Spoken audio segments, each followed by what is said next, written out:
Thank you very much. My name is Akuya Ofosihine. I'm a dressmaker and I also work as a psychedelic guide and I put on events which Amy kindly introduced African spiritual practices in London. And it's really, really amazing to be here because the first time I was here 4 years ago, I was going through a really, really difficult time. My son had been groomed into County Lines drug dealing ring, and I was having to learn how to be the parent of such a child. And the journey of that was really through psychedelics because I kept on trying to find something that would work fast. And visiting therapists, which I loved doing, and there was nothing wrong with that. It was just too slow. And it was very fast moving because he was only 14 years old. So the first medicine, which I talked about last time, was Iboga. And that was brilliant because I always say it gave me a backbone. And later, I actually got to meet my dragon. But before I met my dragon, I just kept on saying it's like I become a dragon mum. I become the mum who can deal with this story. And we were really, really lucky as the medicine started to work, the synchronicity started to work, and people started to pop out of the woodwork. And the first thing the medicine got rid of was the shame. And it's the shame that was keeping me very, very small and not able to really engage with what was happening inside of my household. But once the shame went down and I could say to people, yes, my child is dealing drugs at the moment and I really, really need help. And for a long time, there was stuff that would still really get to me because people give you a little bit of help, but then spend a lot of time telling you how all the other parents are really awful and that's why their children are dealing drugs. But you're different because you're a bit middle class. And it would really hurt me because part of me also believed them. I have to be a horrible parent for my son to be dealing drugs. But later on, working with the medicines, I also got to understand that, isn't it interesting that nobody actually talks about the adults who are grooming these children?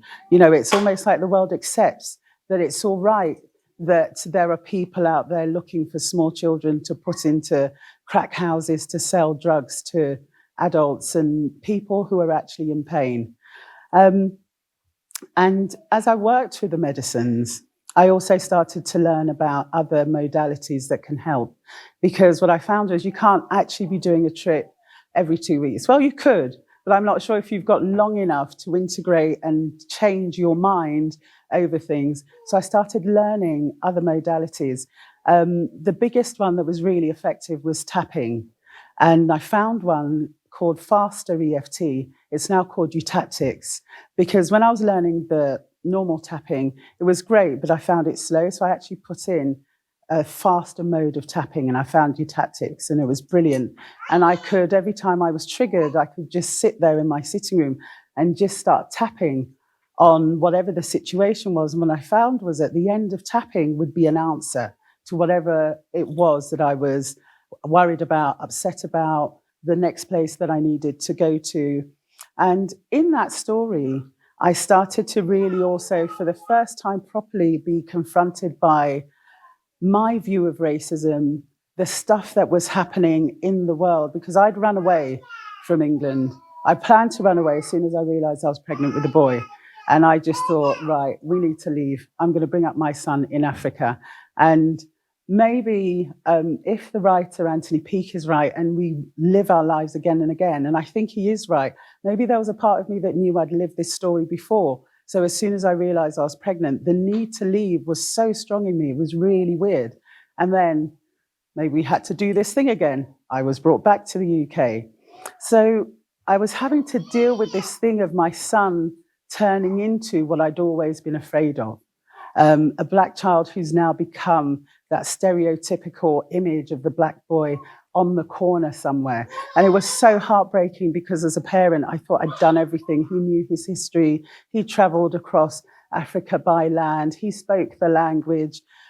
There were so many men in his life that it was ridiculous. And all the ways in which they tell you these are the types of children who are likely to fall down this road was not true for us, other than the color of our skin. And that used to make me so angry. And working with the anger was really good, because one day I took it to the mushroom and I had a trip and I asked the mushroom, how do we end racism? And the mushroom was brilliant because it put me on a boat and there was the sea. And it said, trying to fight racism is like trying to take the salt out of the sea. And I'm in there and I'm just thinking, I don't get it. And then the mushroom shows me people swimming. There was submarines, there was boats, so people building like piers. So then it was like, is it saying you've got to traverse the sea? It's going, yes. But I still didn't get it. So it took me on land and there was a great big stone and it said, the stone is racism. And it brought out a knife and it said, the knife is you. It said, fighting racism is like banging the knife, and the knife was going blunt. And then it started sharpening the knife. And I was still like, so I can use racism to become sharper. And sometimes the medicine, when I don't get its lessons, it gets fed up with me and it stops the scene. So it stopped the scene and we did something else. And so for years, I've been really kind of like, what does it mean? What does it mean? And then I found a mode of self-inquiry by a woman called Byron Katie called The Work. And that's when I started to really gain an understanding of what the medicine was trying to teach me about racism. The Work is, she has 4 questions, and it's about questioning your thoughts. And I won't go into it here because you can look her up, Byron Katie, The Work. It's about questioning your thoughts. And as I started to do self-inquiry with the assistance of the medicine, I started to realize that a lot of the experiences of racism that I was feeling that was hurting because of what was already inside of me. That was the pain. So somebody's look of judgment was cutting me to the quick because somewhere in me, I believed that look of judgment. That was where the internal racist resided. And what I realized was I had to use self-inquiry and tapping and the medicine to get rid of all of the racism that was in me, all of the stuff about Blackness that I believed. And this was really hard and difficult work, because when I would tell friends, and I wrote a blog piece, and I had people say, but you can't say Black people are racist. And I'd be like, for fuck's sake, I'm so fed up of people being so scared of this word, racist. We're all fucking racist. You can't help but be racist. We live in a society born of this pyramidal structure that says somebody's at the top and the rest of you at the bottom. And the truth of it is we're all at the fucking bottom. But we're given tiny little platforms that make us a little bit higher than somebody else. So we can go around thinking the worst thing that somebody can say to me is I'm racist. But actually it doesn't matter about my mobile phone and my all the things that I have that are based on the racism of the world that we live in, that is extracting. And we all keep all of these devices and all of these things, and we don't worry about that. We don't worry about the gold and the diamonds and the coltan, as long as somebody doesn't call us racist, and as long as I can smile at a Black or brown person.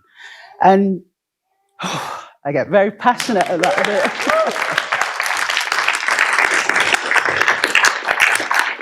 And what I started to realize was that most of us can't actually help that big stuff. That big stuff is what keeps the little stuff working. The little stuff has to be there. I have to be fixed in my body, in my skin, for that big stuff to survive. But if I can do the work of erasing that in myself, when it comes to me one-on-one, I'm actually freed to be able to deal with it one-on-one. Because actually, then I'm not being stabbed by the person who didn't look at me right. I'm not being stabbed by the lovely gentleman in my friend's talk who invited her to a civil conversation about race. And I recognized later I did get a shaking in my body, and so I tapped it out, because it's like there's still a bit of it left in me, let me tap that out. And when I tapped it out, what did I find? I became curious about that guy. What's going on in him that made him so frightened of figures about racism in the law? You know, I became quite curious, and then it was actually quite funny, because I realized there's something a little bit sad and kind of interesting for somebody to still be arguing about statistics about racism and the law, when we've just had a massive inquiry in this country that shows the racism and the sexism and the all the gender stuff that goes in all of our big institutions. And it's just helped me be able to not be stabbed by every single little infringement. And in my work that I do now, when I'm working as a guide with people, I'm mostly working with people like my son, people who've come out of cult situations, people who've come out of coercive control situations. And I've realized that actually all of us are some way in a kind of coercive control situation with this structure that we're in. And what we have to do is work to try and find freedom. And I find that the medicines can help us to start to unpack all of the places in which that we're tied, and also to question our thoughts, because not everything we think is true, but it's true about what we're feeling about what we're thinking. It's not necessarily true what's actually coming at us. And self-inquiry just really helps to separate the wheat from the chaff. And I'll tell you what happened in the end with my son's story, but I'll just we had a small situation. My mum was in hospital and she'd been there for 5 days and she was in a lot of pain and not getting pain relief. And I went to the hospital to see her, and I went to see the nurse, and we had a little conversation about my mum and her pain. And she was like, no, she hasn't asked for any pain meds. And I was like, to be honest, it's really, really normal for you in the NHS to not hear Black people when they ask for pain meds. And she was like, I'm not racist. And I said to her, is it okay if I touch your arm? And she was like, yes. And I touched her arm. And I was like, we don't have to talk about that. But actually, at the moment, my mum's really in pain. And I told her about all the statistics about Black people not getting pain meds in hospitals and everything. And I could still see that she was still in this place and wanting to divert to talk about my mum not having pain was a symptom of racism and stuff. But I wouldn't let it go there. I just kept on showing her this stuff and talking to her about my mum's situation. And she said, okay, come along, come along. And we went to where my mum was, and she got me to stand behind the curtain, and she went in and she said, Mrs. Ofosihne, are you in pain? And my mum started crying, saying, I've been asking for meds for 5 days. And the nurse came out and she was absolutely ashen-faced. But I was like, it's fine, because now you know, and now you can tell your colleagues. We don't hear them. And it's not because we're racist and getting stuck in that label. It's because we've learned not to listen to people who look like this lady. So however it is you can practice listening, practice listening. And she was like, oh, would you come in and talk to the nurses and stuff? And sometimes this is where I feel bad, because I'm not that person. There are other people out there with organizations who are really, really good at speaking to law people and the big doctors and all of that stuff. I'm part of the underground, I suppose. I'm happy to work with people one-on-one with the medicine to do the work. And when the situation comes up in front of me, I'm happy to do that work with that individual. And at the same time, hopefully at some point, I'll feel brave enough to do the same work with bigger groups. But I think there are people out there already doing that. But now I want to tell you about how my son came out of the situation, because that so relates to when I spoke here in 2019. So when I spoke here in 2019, I'd only really just started learning about magic mushrooms, but I was working with Iboga on myself. And I managed to, after a while, I realized that it was like my son was in a cult in this gang. He was so changed. He was so in fear, even though he thought he was being tough. And he was really showing lots of signs of PTSD. If there was a loud bang, my brother-in-law told me they were walking down the street and a car backfired, and they looked around and my son was actually behind a hedge. And that's when they realized how bad the PTSD had got. But at the same time, he was convinced that he was going to be the world's best drug dealer. And I Googled the connection between gangs and cults. And a woman called Diane Benscoter, her book came up. I wrote it down. It's called Shoes of a Servant. And it's a brilliant book, because she's the only person I found talking about the connection between gangs and cults and how they use the same ideas to recruit people. So when I read her book, she had a whole section about how you reconnect with somebody in a cult. And she gave really good advice because she said, don't tell anyone you're doing this because the things I'm going to ask you to do look really abnormal to normal people. And what she asked me to do was to talk to my son as if everything he was doing was okay and all of it was normal, so I could reattach. So I started doing that. And then I also read Hold On to Your Kids by Gabor Mate and Gordon Neufeld. And that was about how you reattach to your children. And so I had these two books, and we were just practicing reattachment, listening to my son. Every time things would come up for me, going off crying, tapping, doing self-inquiry, saying sorry to my son.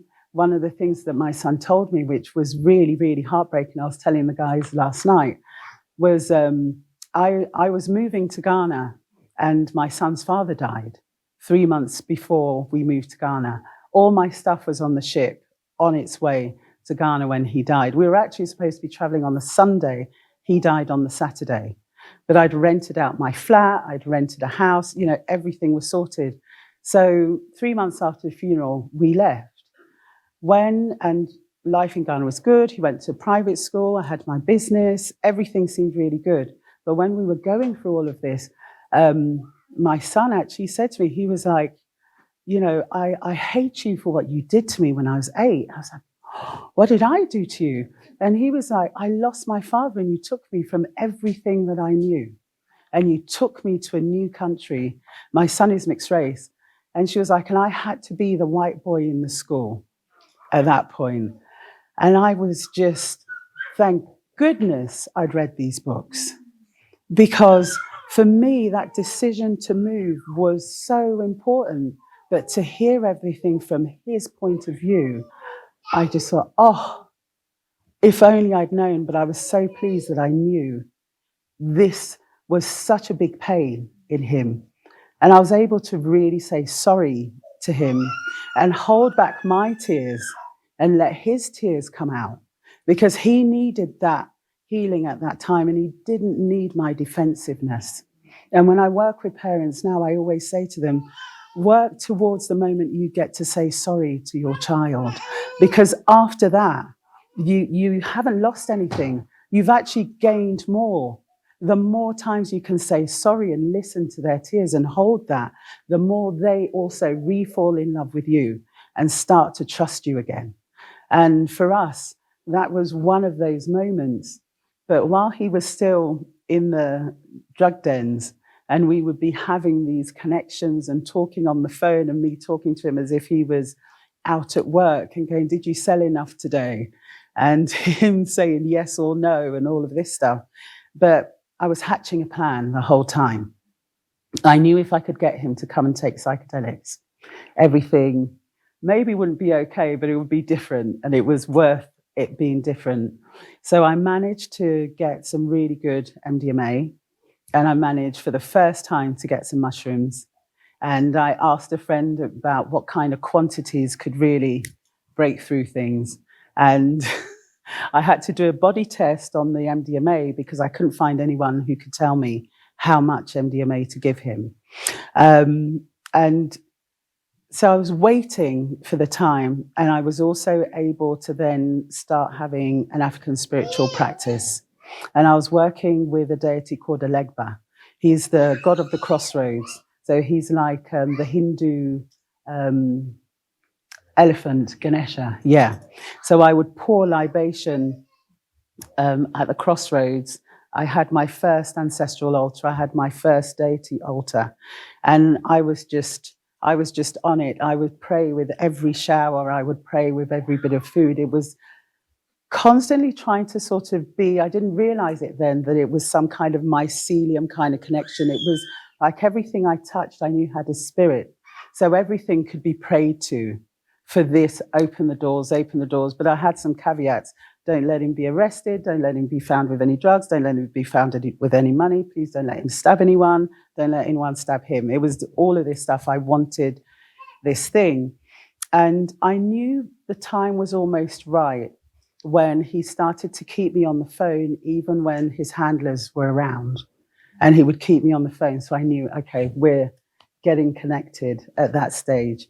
And I had the 2 medicines ready, and I was praying hard, praying hard, praying hard.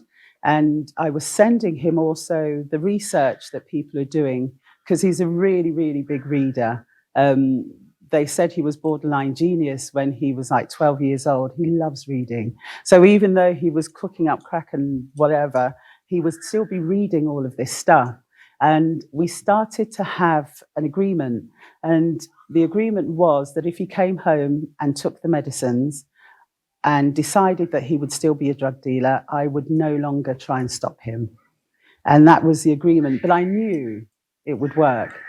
So luckily, one day he phoned me up and said that the house that they were in, they were probably going to be raided by the police, or the police knew where he was and he was coming home.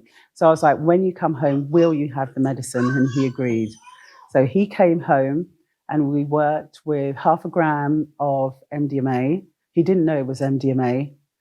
He thought it was orange juice and something else. And he had that. And within half an hour, he was telling me everything. He had that global view of what had happened to him, how he had been groomed, why he had to separate himself away. The fact that actually he was only ever making £60 a night. And he never admitted that. He always pretended he was making loads of money, but he wasn't. He apologized to everyone. He phoned everybody, apologized. And then he said, Mum, I'm not doing it anymore. And I do have some drugs in the house. And we took it back to the people. They beat him up a little bit, but not too much. Whole other scene. And he came home, and the next night he did 5 grams of psilocybin magic mushrooms.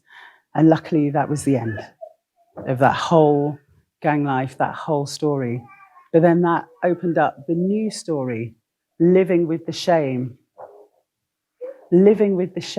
of having been brought into a gang, living with the shame of feeling so weak that he'd never been able to resist that story, that being dragged in, the shame of what happened to my mum, me, his cousins, the whole family, all these people who tried to help him along the way. All of that was shame, shame, shame. And I realized that that was a whole other thing that I'd never really known about. I went back to the cult book, and I saw that actually that's a really dangerous period of time when people come out of these situations and they've got to live with the shame and the guilt of what they've done. So we started working really systematically about every 6 weeks with the magic mushrooms. Thank goodness for lockdown. Thank goodness for lockdown, because just before then we found that the group he was working with were now also looking for him, because of the way that he left. So then it wasn't safe for him to go outside. So he was like a prisoner indoors. Lockdown, we're all prisoners indoors. And it was wonderful because we got to work with the medicines.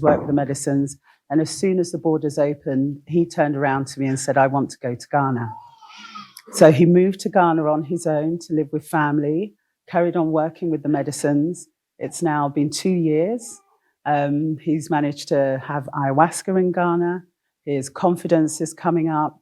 He's managed to go back into school, which was something he never thought he'd be able to study again, because he said even when he would look at a book, he just couldn't retain any of the information.